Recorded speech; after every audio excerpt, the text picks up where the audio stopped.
ফোনের কন্ট্যাক্টগুলো মাঝে মধ্যে চেক করি।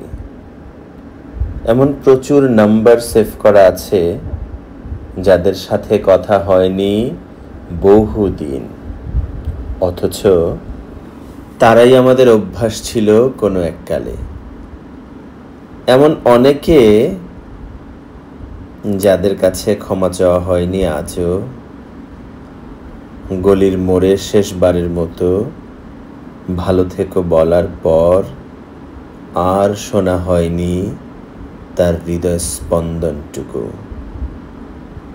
কত বন্ধু 1 মিনিট বস, আসছি বলে আসেনি 3.5 বছর হলো।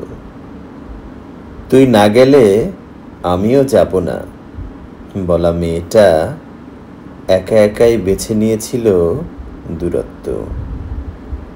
ছেলেটা কাজে মন দিয়েছিল সব ভুলে, বাকিটা সময় সামলে দিয়েছে। আমাদের ফোনে এমন কিছু নাম্বারও রয়ে গেছে যারা আজ বেঁচে নেই। জং ধরা গ্রিলের মতো শুধু পড়ে আছে স্মৃতিটা। কখনো সখনো ডায়াল করলে কি চেনা গলাটা পাওয়া যাবে কি জানি।